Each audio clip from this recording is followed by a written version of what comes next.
नहीं लग रहा वो। अच्छा मुझे अब्बू का तो बताते हैं आप। वो कर दूँगा, अभी ले आओ। अभी अभी तो घर पे है। नहीं हाथ नहीं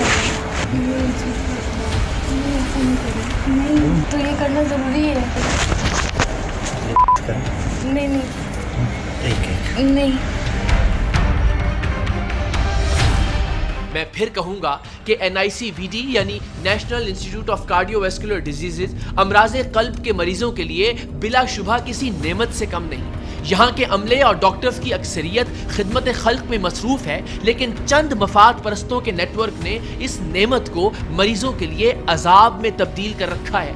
इन रिश्वतखोरों और जिनसी भेड़ियों ने यहाँ आने वाले दिल के मरीजों के लिए अरसा हयात इतना तंग कर दिया था कि मरीजों और उनके लवाहिकीन के पास इन्हें रिश्वत देने या फिर अपनी इज्जत इनके हवाले करने के सिवा कोई चारा नहीं था।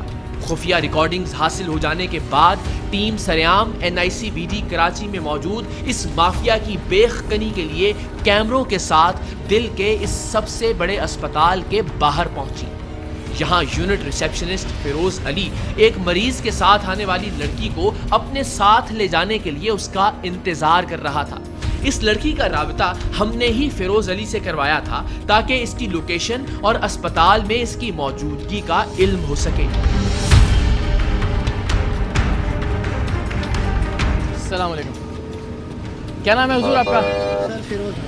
फिरोज, क्या है आप यहाँ पे? मैं कार्डियो में स्टाफ हूँ। स्टाफ क्या है? स्टाफ है।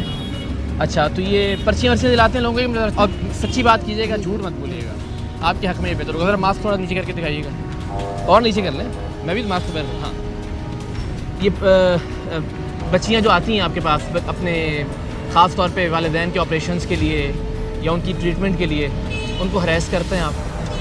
कभी नहीं किया। आपकी वीडियो अगर मौजूद हो तो सर दिखा दें, लेकिन मैंने कभी किसी से कोई ज़बरदस्ती सब लोगों के सामने दिखा दें आपको?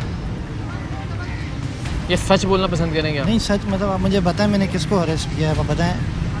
इनकी लाएं यार, वीडियो दिखाएं ज़रा इनको पहले।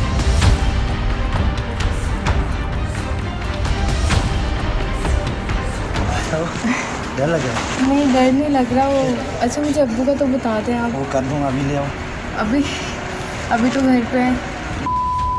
नहीं हाथ नहीं तो ये करना ज़रूरी है।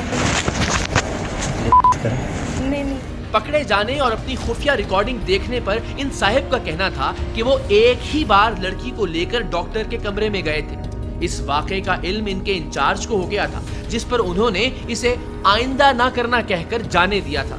अब जरा आप सोचिए कि अगर एक लम्हे को इसकी कहानी को सच मान भी लिया जाए तो भी क्या इस कदर भयानक जुर्म पर सिर्फ वार्निंग देना इस इंचार्ज और बाकी लोगों के इस अमल में मुलव्वस होने या इसे सपोर्ट करने की निशानदेही नहीं करता? क्या ऐसे बदबख्त को अस्पताल से उठाकर बाहर नहीं फेंक देना चाहिए था, जो गरीब मरीजों की मजबूरी का फायदा उठाकर उनकी बहन बेटी का जिनसी इस्तेहसाल कर रहा था? नहीं नजर आ रहा कुछ आपको? आ रहा नजर। ये तो सर एक आध बार कभी हुआ है, लेकिन हमें। अच्छा, एक आध बार क्या? अभी अभी अभी आप इसको क्यों बुला रहे थे लड़की को? बाइक से मोटरसाइकिल पे कहाँ बिठा के लेके जा रहे थे? ये जिना में इनको ये इनके वालिद आ रहे हैं चेकअप के लिए, ठीक है ना? जिना में लेके जा रहा था। जिना में इनको काम था पेशेंट के सिलसिले में। अच्छा, पहले आप अंदर ऑफिस में किसके रूम में लेके गए इस लड़की को? ये वाला जो रूम है? ये तो बहुत पहले की बात है। हाँ, वो किस रूम में लेके? तो जो रूम हमारे डॉक्टर के होते हुए वो एक ही बार हुआ है। वहाँ ले जाके आप लड़कियों पे हाथ फेरते रहेंगे? सिर्फ हमेशा नहीं किया सर। एक बार किया? हाँ, तो वो उसके बाद नहीं किया ना। तो एक बार गलत नहीं है? गलत है वो, तो फिर उसके बाद एक बार की सजा नहीं मिलनी चाहिए? अब नेक्स्ट टाइम नहीं करेंगे। नहीं, एक बार जो किया गलत आपने, चले मान लेता हूँ, मैं आपकी बात मान लेता हूँ, उसकी सजा नहीं मिलनी चाहिए? सुनो इकरार भाई, सारी दुनिया करी, ठीक है ना? अगर मैंने एक बार कर दिया उसके बाद से मेरे को क्या बात कर? मेरी एक मिनट, मेरी बात सुने, मेरी बात सुने। किसने दी वार्निंग आपको? हमारे बॉस ने दी हमको कि भैया ना ये चीज़ गलत है। हमने आपको कैसे पता चला? देखा होगा किसी ने, तो मैंने बोला ठीक है। उसके बाद से मैंने हमें कैसे पता चला कि आप ये काम करते हैं? आप पहले करते होंगे तो हमने ये आपको चेक करने के लिए किसी को प्लांट किया ना? एक ही बार वो किया था, उसके बाद से मैंने एक ही बार किया और एक ही बार इत्तेफाक पकड़े गए? मुझे लोगों ने बोला ना कि भाई आपकी ये वीडियो बनी है, आप पकड़े गए। उसके बाद से मैं होशियार हो गया, मैंने नहीं किया इस तरह की हरकत, मैंने छोड़ दिया। और आपके बॉस ने कोई कार्रवाई भी नहीं की, सिर्फ आपको एक वार्निंग दे के छोड़ दिया? यानी एक बच्ची जो कह रही है कि मेरी माँ फौत हो चुकी है, मेरे बाप का दिल का ऑपरेशन हो रहा है यहाँ पे और कोई है नहीं मेरा, उसने ये बताया आपको जिसको आप लेके गए? मेरे पास बहुत सारे आते हैं लोग, आते हैं, मैं उनसे यही होता है कि जो होता है, जो हेल्प करना होता है, मैं तो हेल्प उसको आप अंदर ले जाके उसको जो है वो जिस्म पे हाथ फेर के करेंगे वो उसकी help? देखो बात सुनो सर, मैं अगर अकेला ज़बरदस्ती उसको ले जाऊँ कमरे में तो वो एक अलग बात होती है। अगर कोई सामने राजी यार होता है- किसी की मजबूरी का फायदा उठा के नहीं, उसको लेके जाना, वो आपके ख्याल मजबूरी में का फायदा कभी नहीं नहीं? उठाएगा। अच्छा, वो मजबूरी नहीं थी उस बेचारी की कि देखो, उसके वो बाप का मुझे ऑपरेशन होना पता था? नहीं है वो कौन है, लेकिन ये है कि तो नहीं, मैंने एक बोल दिया अपने बॉस को, बोल दिया कि आइंदा में इस तरह की हरकत नहीं आइए करूँगा। जरा आपके बॉस के पास चलते हैं, आइए। फिरोज अली को लेकर हम NICVD के अंदर दाखिल हुए, जहां हमारे नुमाइंदे स्टाफ नर्स रबाब सलीम और in charge OPD service Saeed Akhtar की मौजूदगी की तस्दीक कर चुके थे। हमारा ख्याल था कि NICVD के अंदर जाकर मरीजों की परेशानियों और मजबूरियों का फायदा उठाने वालों तक पहुंचना हमारे लिए आसान नहीं होगा, क्योंकि यहाँ अच्छी खासी तादाद में सिक्योरिटी का अमला तैनात रहता है। लेकिन हमारे साथ फिरोज अली की मौजूदगी की वजह से गालिबन सिक्योरिटी अमले ने यह सोचा कि वो हमें किसी काम से अस्पताल के अंदर ले जा रहा है। NICVD के रिसेप्शन एरिया में पहुंचते ही हमें अस्पताल माफिया के लिए रिश्वत इकट्ठी करती और पैसे लेकर अस्पताल में हर मरीज का मुमकिन नामुमकिन काम करवाती स्टाफ नर्स रबाब सलीम दिखाई दे गई।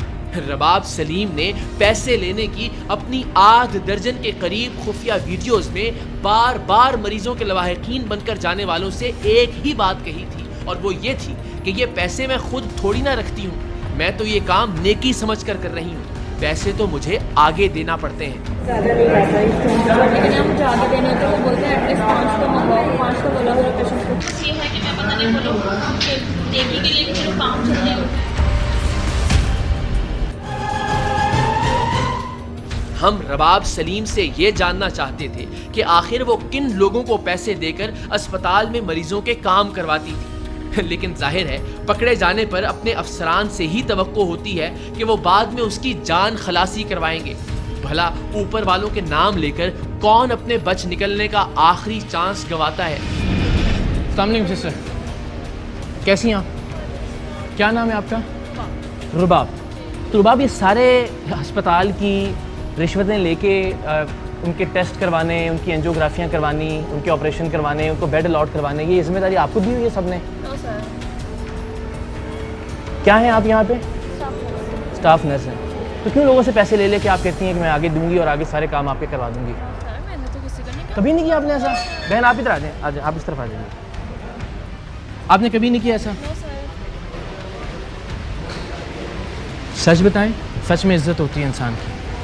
No sir. आपको किसने ये जिम्मेदारी दी है कि आप पैसे लेके बेड भी अलॉट करवाएंगी, आप एंजियोप्लास्टी, एंजियोग्राफी भी, टेस्ट भी, सब चीज़ें आप करवाएंगी? आपको, और आप फिर ये कहती भी हैं कि मैं पैसे लेके आगे ही दूंगी, मैं तो फिर नेकी कर रही हूँ ये।